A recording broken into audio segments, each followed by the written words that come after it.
अनुमान्य तदा तारां सुग्रीवेण समागतः निजघान च तत्रैनं शरेणैकेन राघवः।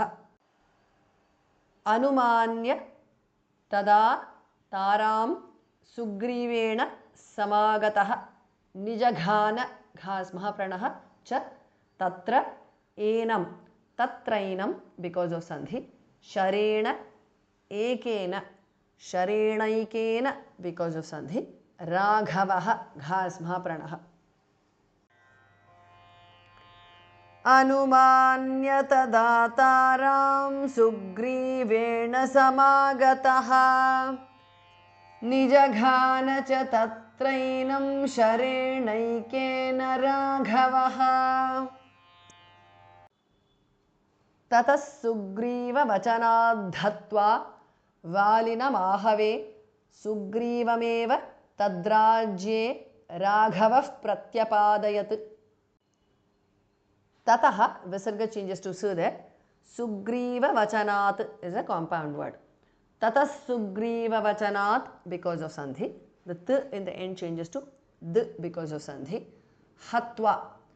Taha changes to mahaprana dha. So it becomes Sugriva-vachanat dhatva because of sandhi.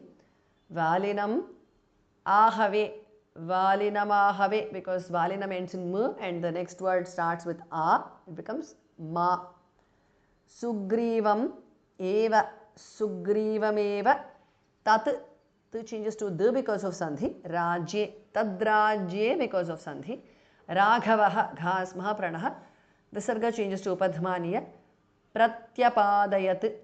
Raghavah pratyapadayat because of sandhi. ततः सुग्रीववचनाद्धत्वा वालिनमाहवे सुग्रीवमेव तद्राज्ये राघवः प्रत्यपादयत्। स च सर्वान् समानीय वानरान् वानरर्षभः दिशः प्रस्थापयामास दिदृक्षुर्जनकात्मजाम्। Saha Visarga is dropped because of sandhi. Cha Sarvan Samaniya Vanaran Vanara Rishabhaha. Vanararshabhaha is a compound word. Bhas Mahapranaha. Dishaha Visarga changes to Upadhmaniya. Prasthapayamasa Tha is Mahapranaha. Dishah Prasthapayamasa because of sandhi. Didrukshuhu Visarga changes to repha. Janaka atmajam. Janakatmajam is a compound word. Didrukshur janakatmajam because of sandhi. Sacha sarvan samaniya vanaran vanarashabhaha dishah prasthapayamasa didrukshur janakatmajam.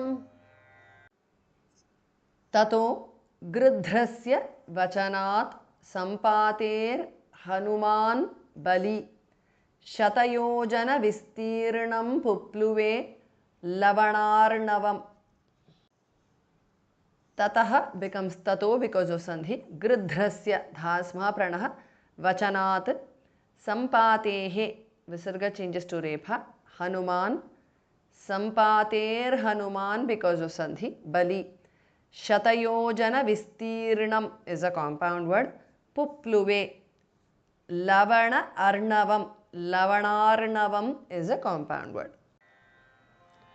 Tato Gridhrasya Vachanat Sampater Hanuman Bali Shatayojana Vistirnam Pupluve Lavanarnavam. Tatra Lankam Samasadya Purim Ravanapalitam Dadarsha Sitan Dhyayantim Ashokavanikangatam. Tatra Lankam Samasadya Purim Ravanapalitam is a compound word. Dadarsha Sitam Dhyayantim Dhamaha Pranaha. Sitam ends in Anuswara followed by Dha. So it becomes Sitan dhyayantim. Anuswara changes to n, which is the nasal or the anunasika of the tavarga. Ashoka vanikam is a compound word. Dhyayantim ashoka vanikam. Gatam. Ashoka vanikam ends in anuswara followed by ga, gatam. So it becomes Ashoka vanikam gatam. Anuswara changes to nga. Tatra lankam samasadya purim ravanapalitam dadarsha sitan dhyayantim ashoka vanikam gatam.